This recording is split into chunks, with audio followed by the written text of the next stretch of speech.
Bora, Gil! Mas voltando aqui para a segurança do Estado, eu queria que você comentasse um pouco. É uma coisa que sempre me causou muita estranheza, né? No início da implantação das UPPs aqui no Rio. E que teve uma ligação muito grande e uma propaganda muito grande com o Eike Batista, que financiava esse projeto, né? Eu não sei como isso aconteceu, mas me causava estranheza de um empresário estar se metendo dentro da política de segurança pública do Rio de Janeiro. E um projeto que realmente ele meio que não foi para frente, né? Não só depois que o Eike foi preso e não financiou mais, mas hoje a gente vê as comunidades que tiveram o PP, hoje em dia convivem mano a mano com os traficantes que voltaram, né? Tu acha que é uma política que não deu certo? Ou qual foi o erro da UPP no Rio de Janeiro, a criação? Primeiro vou dizer para você porque inicialmente deu certo e houve muita força por parte da mídia, principalmente pela Rede Globo. Tá? As pessoas se esquecem, né? Mas havia um movimento internacional para impedir que a Olimpíada fosse feita no Rio de Janeiro por conta da segurança. Tá? Então havia ali um risco, né, de um evento, um dos mais importantes em termos de eventos esportivos do mundo, deixar de acontecer no Rio de Janeiro por conta da violência. Tá? Então nós estamos falando uma tremenda nota zero, um tremendo cartão vermelho para o Rio de Janeiro e para o país. Tudo bem? Você imagina agora os empresários, a própria Globo, que seria uma das responsáveis, na verdade, que iria concorrer, e óbvio, como ganhou, para transmitir a imagem. Tu imagina que prejuízo empresários como o Eike Batista, né? Políticos como Sérgio Cabral, né? Eduardo Paes, né? Deixaram de ganhar politicamente e, em alguns casos, financeiramente, se não houvesse a Olimpíada aqui no Rio de Janeiro. Então, aí houve uma pressão por parte de todos esses atores que eu acabei de mencionar sobre o Estado, cobrando do Estado alguma coisa para que fosse feita. Surgiu a ideia de criar um cinturão de segurança, né, das regiões onde iriam acontecer as Olimpíadas, né? O Maracanã, o próprio Parque Olímpico, a própria Vila Olímpica, onde fosse Vila Militar, criar rotas de acesso. Aí houve um grande planejamento em relação a isso, mas um cordão de segurança que mantivesse essa estrutura com uma proteção relativa. Então foram identificadas comunidades problemáticas em que esses espaços teriam um raio de influência. Então, o que seriam? E como iriam resolver isso? Vamos ocupar essas comunidades. Mas ocupar simplesmente? Ocupar militarmente? Padrão Força Armada? Pega 10 mil homens e espalha pelas ruas da comunidade?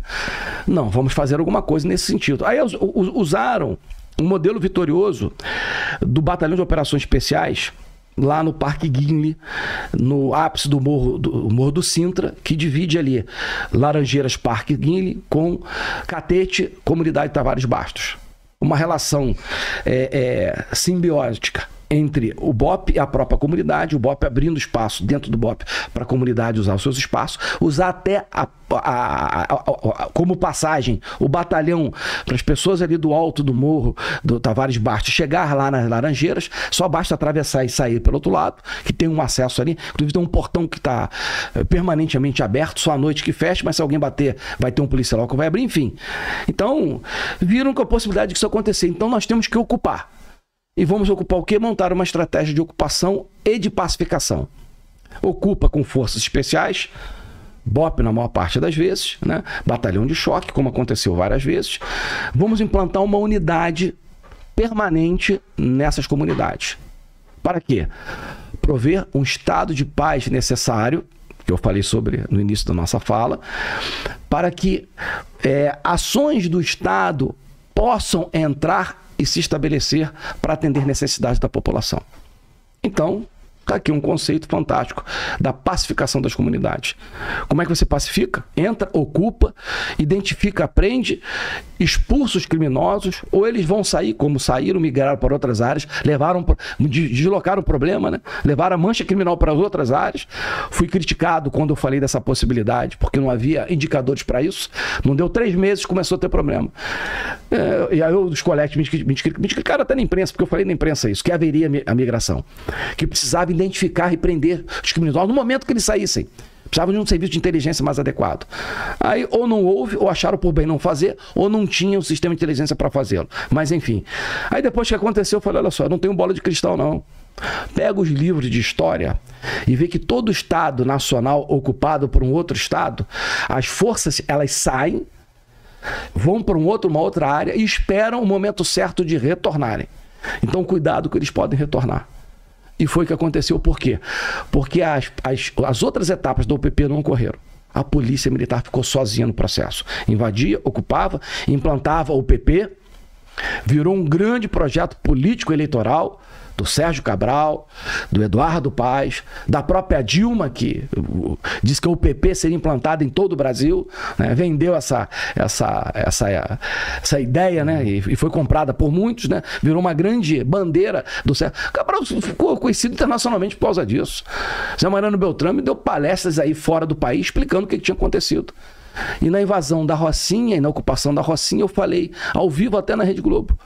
Eu falei o seguinte, me preocupa que eu só vejo a polícia sozinha nesse processo. Vai fracassar e a culpa vai ser da polícia. Por quê? Porque o Estado não está entrando. Cadê a ação social? Cadê esporte e lazer? Cadê cultura? Cadê saúde? Cadê educação? Cadê projetos para atender a necessidade? Acolhe a população. Passe a fazer aquilo que o traficante faziam, deixaram de fazer isso. Faziam muito bem lá na época do Escadinha, faziam muito bem lá no Juramento, em que tinham a população no seu entorno. Hoje, parte da população, ela adere ao tráfico porque elas dependem do tráfico. Prestam serviço, têm parente no tráfico, né? São sustentados de alguma maneira, fazem doação, guardam drogas e armas nas suas casas. É assim que funciona o sistema. O sistema é assim que funciona. Em qualquer lugar do mundo, qualquer parte da história, você vai ver algo semelhante em relação a isso. Então não é novidade nossa. Enfim. E a UPP deu errado por conta disso. Serviu para reeleger essa turma toda. A polícia militar que ficou mal na estrutura, porque ficou sozinha. Aí você vê policiais militares, uma policial militar feminina bailarina, professora de educação física, implantou um projeto aqui na Cidade de Deus, inclusive minha esposa ajudou. Um tenente no Morro do Cantagalo, que era clarinetista, começou a dar aula de música. Um outro professor de jiu-jitsu, PM também, começou a dar aula de jiu-jitsu comunidade. E quando me falavam sobre isso, os amigos, comandantes da UPP, eu falei, olha só, parabéns, tudo bem, mas isso não é o papel da polícia, não. É o Estado que tem que fazer isso. E se não fizer, vocês estão sobrecarregando os policiais. E um projeto, tinham 20 UPPs instaladas, né? Eram 20, 18 instaladas e 9 tinham problemas sérios de efetivo, falta de estrutura, que mesmo com recurso de AIC, Batista e tudo, mas teve restrição. E a ideia era jogar para 40. Aí eu dei uma entrevista falando sobre isso. A gente tem 20 previstas, não tem completando, tem a metade 9 tem problemas graves. Você quer aumentar para 40? Que era o plano do Sérgio Cabral e que depois o Pezão tentou colocar à prática. Eu falei, gente, não tem estrutura para isso.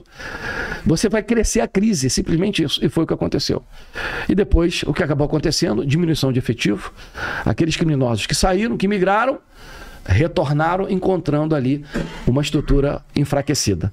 Caíram para dentro, policiais militares, mulheres e homens foram mortos nesses enfrentamentos. Uma covardia com esses jovens nas UPPs, cara.